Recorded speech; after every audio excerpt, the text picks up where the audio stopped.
श्री वीतरागाय नमः। भगवान श्री मुनीश्वरत तीर्थंकराय नमः।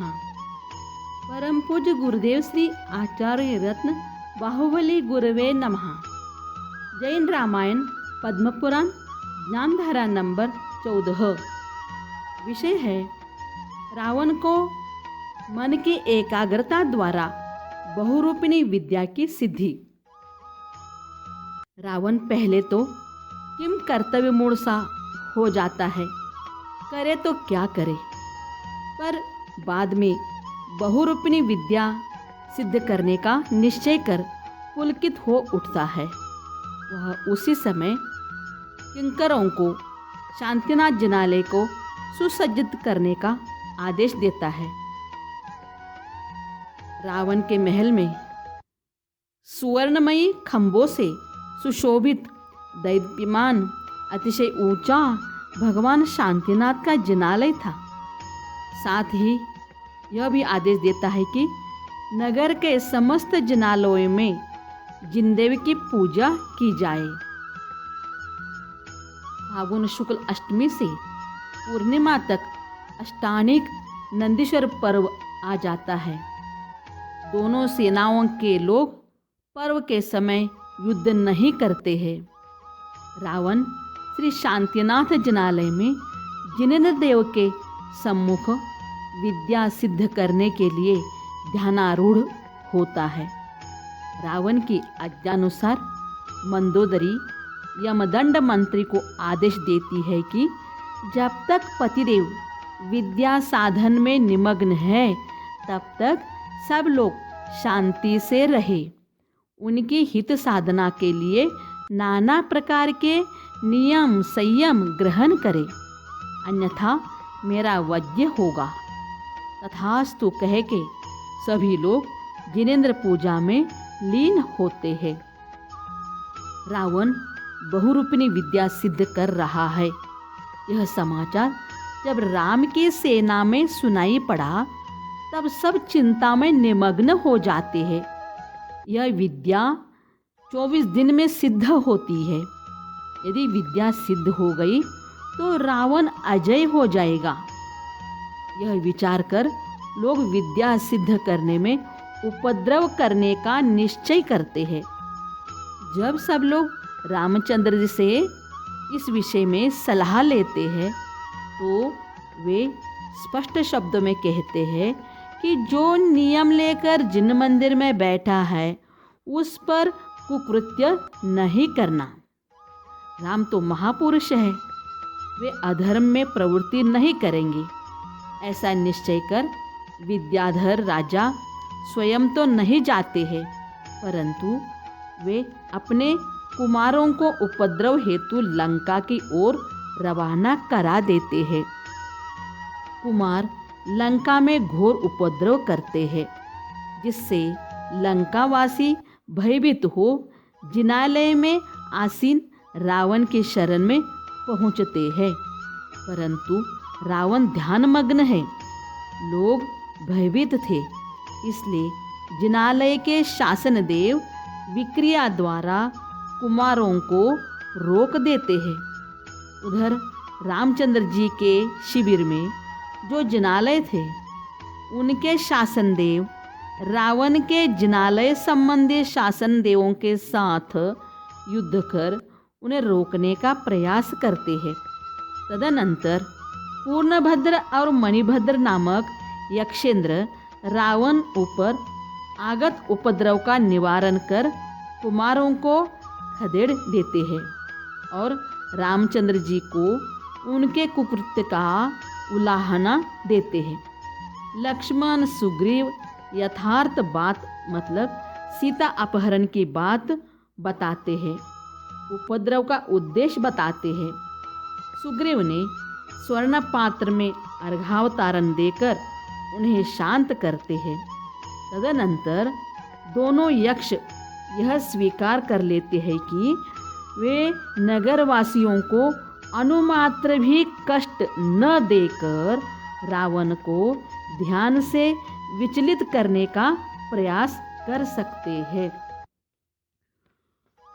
यक्षेंद्र को शांत देख सुग्रीव पुत्र अंगद लंका देखने के लिए उद्यत होता है। नील आदि कुमार भी उसके साथ लग जाते हैं। इन समस्त कुमारों का लंका में प्रवेश होता है। अंगद की सुंदरता देख लंका के स्त्रियों में हलचल मच जाती है। रावण के भवन में कुमारों का प्रवेश होता है।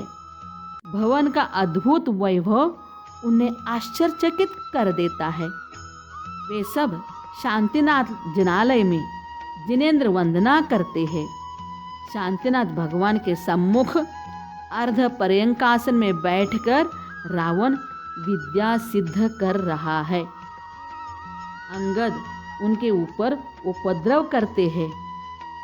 अंगद के द्वारा नाना उपद्रव किए जाने पर भी रावण अपने ध्यान से विचलित नहीं होते। अंगद ने रावण से कहा, क्या कपट फैला रखा है? तुझ पापी के धिक्कार है। और उसी के रावण के ही उत्तरी वस्त्र से उसे पीटना शुरू कर देते हैं। पुष्पों से उसके मुख पर प्रहार करते हैं। उसके हाथ से अक्षमाला लेकर तोड़ देते हैं। पट्टरानी मंदोदरी आदि को चोटी पकड़कर राम के सामने खींच लाया। रावण से बोला, अरे नीच राक्षस, माया जाल से राजपुत्री सीता का अपहरण किया है, परंतु इस समय तेरे सामने तेरी सब स्त्रियों का अपहरण करता हूँ। सभी घबरा गई। रावण से मंदोदरी बोली, हे नाथ, मेरी रक्षा करो, मेरी रक्षा करो। हमारी क्या हाल हो रही है देखो। तुम ध्यान में बैठे हो, तुम्हारा धिक्कार है। रावण सब कोलाहल से परे अपने एकाग्र ध्यान निश्चल थे। रावण की एकाग्रता से दशों दिशाओं को प्रकाशित करती हुई जय जय जय जय शब्द का उच्चारण करती हुई बहुरूपिणी विद्या उसके सामने खड़ी हो गई। उस विद्या ने कहा, हे नाथ, मैं सिद्ध हो गई हूँ, आज्ञा दो। आपकी आज्ञानुसार समस्त लोगों को आपके वश में कर सकती हूँ। आपसे अप्रसन्न रहने वाले समस्त दैत्यों को संहार करूं। रावण का ध्यान पूर्ण हो चुका था। जिनालय की प्रदक्षिणा देकर वंदना करता है। अंगद यह सब देख रहा था। बहुरूपिणी विद्या हुई यह देखकर अंगद खेद खिन्न होकर आकाश में उड़कर राम से जाके मिला और रावण को बहुरूपिणी विद्या सिद्धि का बारे में बता दिया।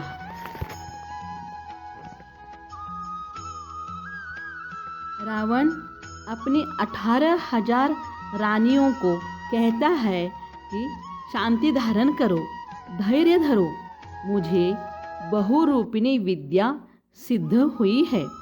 मैं अभी भूमि गोचरियों को कीड़ों के समान नष्ट कर देता हूँ और सुसज्जित होकर बड़ी बड़ी रुद्धियों से संपन्न रावण विद्या के बल से प्रमद वन में सीता के पास गया। सीता के पास बैठी विद्याधरियाँ सीता को रावण की ओर आकृष्ट करने का प्रयत्न करती है। सीता रावण के बल को देखकर अपने दुर्भाग्य की निंदा करती है। हे भगवान, मेरा दुर्भाग्य है। युद्ध में राम लक्ष्मण भामंडल के मरने की वार्ता सुनूंगी। भय से कांपने लगी। रावण सीता से बोला, हे देवी, मुझ पापी ने तुम्हें छल से अपहरण किया है। यह उचित नहीं। यह कर्म की दशा है। मैंने मुनिराज स्त्री से नियम लिया है कि बलात् किसी स्त्री को ग्रहण नहीं करना। अब मेरे बाणों से तुम्हारा राम छिन्न भिन्न होने वाला है। अतः मेरे पुष्पक विमान में आरूढ़ होकर आनंद लूटो।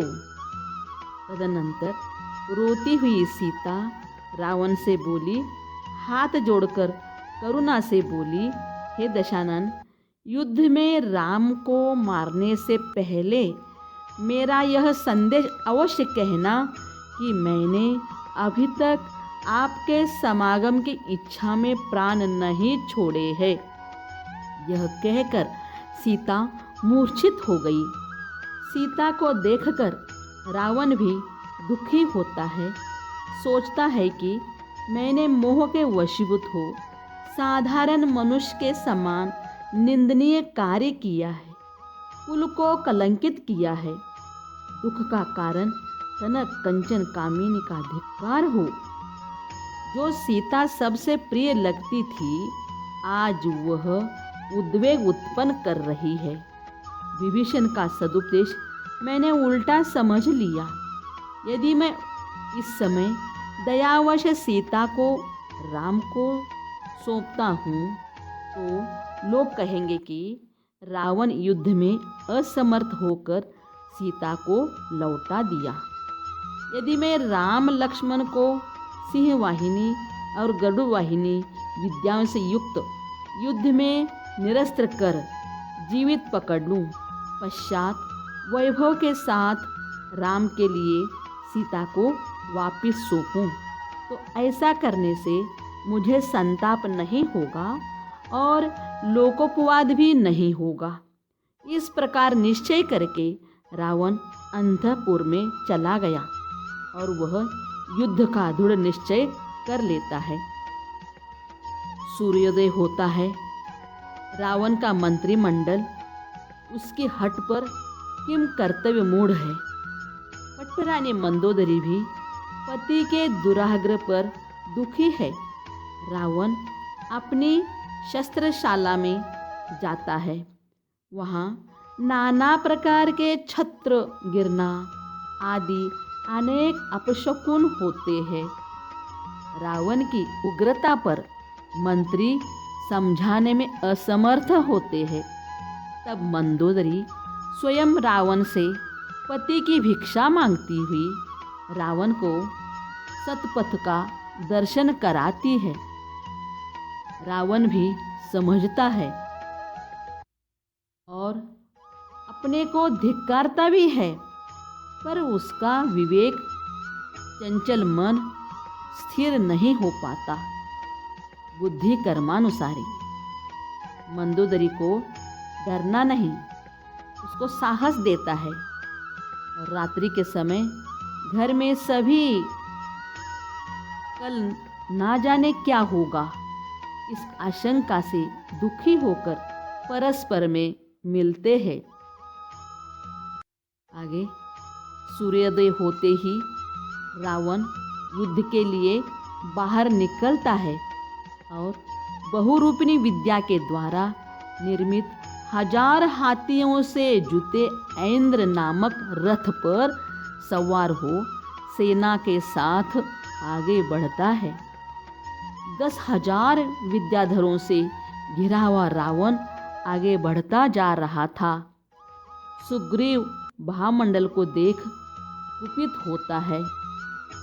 आकाश में गिद्ध मंडरा रहे थे, अपशकुन हो रहे थे, भालू का भयंकर आवाज आदि अपशकुन हो रहे थे। दूसरी तरफ सेना के मध्य में स्थित राम ने आश्चर्यचकित हो सैनिकों से पूछा कि हे भद्र पुरुषों, इस नगरी के बीचों बीच में सुवर्णमयी बड़े बड़े शिखरों से अलंकृत बिजली के समान चमकने वाला कांतिमान कौन सा पर्वत है? सभी उत्तर देने में असमर्थ थे, पर बार बार पूछे जाने पर जांबव आदि ने धीरे से बताया कि हे राम, यह बहुरूपिणी विद्या के द्वारा निर्मित वह रथ है। रावण इस रथ पर सवार हुआ है। जांबव आदि की वचन सुन लक्ष्मण ने सारथी से कहा कि शीघ्र ही रथ लाओ। सारथी ने रथ लाकर उपस्थित कर दिया। तदनंतर करोड़ों शंखों के शब्द निकल रहे थे। ऐसे भयंकर भेरियां बजाई गई। राम लक्ष्मण का अनेक विद्याधरों के साथ गरुड़ रथ पर आरूढ़ होकर युद्ध के लिए गमन हुआ। तब शुभ सूचक पक्षियों से शुभ शब्दों से आनंद युक्त किया। वानरों और राक्षसों का घनघोर युद्ध शुरू हो जाता है। लक्ष्मण और रावण का कुछ देर तक वीर संवाद होने के बाद रावण और लक्ष्मण का भीषण युद्ध होता है। रावण और लक्ष्मण का विकट युद्ध 10 दिन तक चलता है, पर किसी की हार जीत नहीं होती। चंद्रवर्धन विद्याधर की 8 पुत्रियां आकाश में स्थित हो लक्ष्मण के प्रति अपना अनुराग प्रकट करती है। उन कन्याओं के मनोहर वचन श्रवण कर जो ही लक्ष्मण ऊपर की ओर देखता है, त्यों ही वे कन्याएं प्रमुदित होकर कहती है कि आप अपने कार्य में सिद्धार्थ हो। सिद्धार्थ शब्द सुनते ही लक्ष्मण को सिद्धार्थ शस्त्र का स्मरण हो आता है। वह शीघ्र ही सिद्धार्थ शस्त्र का प्रयोग कर रावण को भयभीत कर देता है। अब रावण बहुरूपिणी विद्या का आलंबन लेकर युद्ध करने लगता है।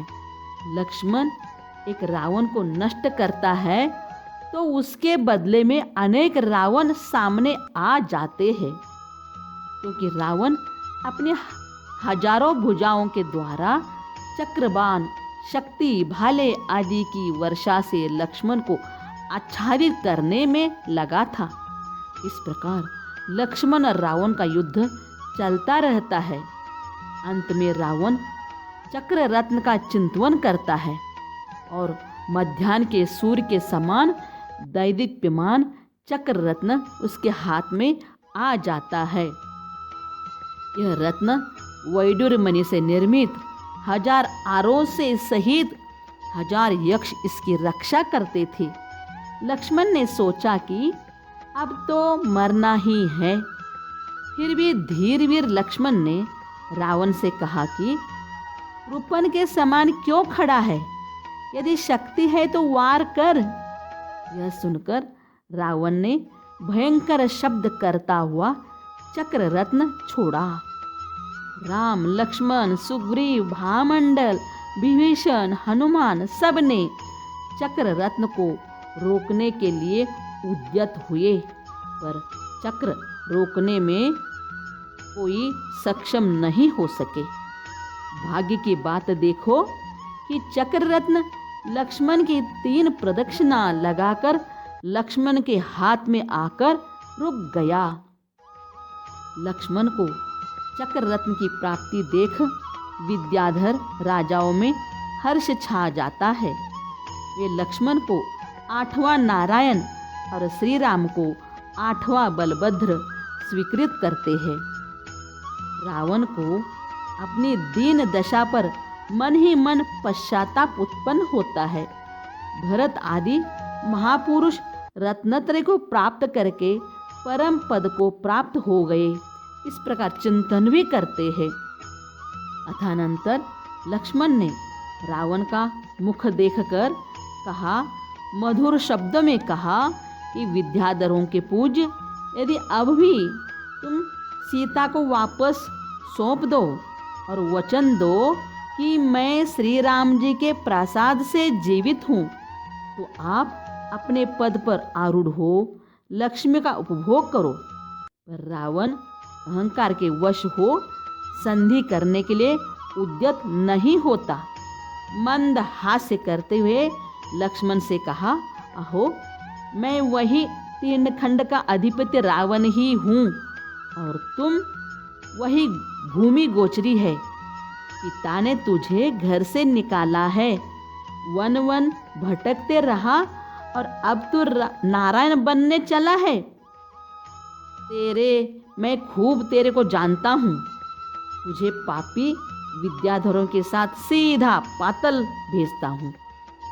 लक्ष्मण को यह वचन सुनकर क्रोध उत्पन्न हुआ और रावण की ओर चक्र रत्न फेंक दिया।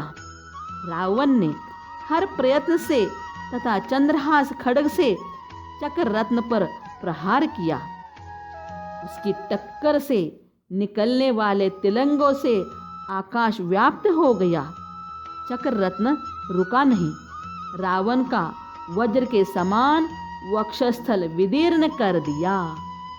पुण्य कर्म विलीन होने से रावण पृथ्वी पर गिर पड़ा। स्वामी को जमीन पर पड़ा देखकर जीर्ण शीर्ण सेना छत्र आदि छोड़कर इधर उधर भय से भागने लगी। तब हनुमान और सुग्रीव ने कहा, डरो मत, डरो मत, डरना नहीं चाहिए। सेना को सांत्वना देते हैं, अभयदान की घोषणा करते हैं। गौतम स्वामी कहते हैं कि हे सैनिक, रावण का पुण्य क्षीण होने पर इस दशा को प्राप्त हुआ। अतः हे भविजनों, रत्नत्रय को धारण करो। आगे रावण की मृत्यु से विभीषण शोकांत हो मूर्छित हो जाता है और करुण विलाप करता है। रावण की 18,000 रानियां रणभूमि में आकर रावण के शव से लिपट कर विलाप करती है। समस्त आकाश और पृथ्वी शोक से व्याप्त हो जाती है। राम, लक्ष्मण, भामंडल तथा हनुमान आदि सब सांत्वना देते हैं। श्री रामचंद्र जी कहते हैं, विद्वानों का वैर तो मरण पर्यंत ही रहता है। अतः अब रावण के साथ वैर किस बात का? चलो उसका दहन संस्कार करें। राम की बात का सब समर्थन करते हैं और रावण के संस्कार के लिए सब उसके पास पहुंचते हैं। मंदोदरी आदि रानियां करुण विलाप करती है। सब उन्हें सांत्वना देकर रावण का गोशीर्ष आदि चंदनों से दाह संस्कार करने पद्म सरोवर जाते हैं। सरोवर के तीर पर बैठकर सबसे राम ने कहा कि सोते हुए को, बंधन में बंधे हुए को, नम्रीभूत हुए उनको तथा भयभीत वालों को नहीं मारना, यह क्षत्रिय धर्म है। अतः वहाँ पर इंद्रजीत, कुंभकर्ण, मेघवाहन, मारीच, मय आदि महादैत्यों को लक्ष्मण के पास लाए गए। ये सब राग द्वेष से रहित हृदय से वैराग्य को, मुनिपना को प्राप्त हो चुके थे। राम और लक्ष्मण की ये प्रशंसा करते हैं। राम लक्ष्मण भी उन्हें पहले के ही समान भोग भोगने की प्रेरणा करते हैं, पर वे वैराग्य युक्त थे। लंका में सर्वत्र उदासीन वैराग्य युक्त वातावरण था। दीक्षा लेने में उद्युक्त हुए थे।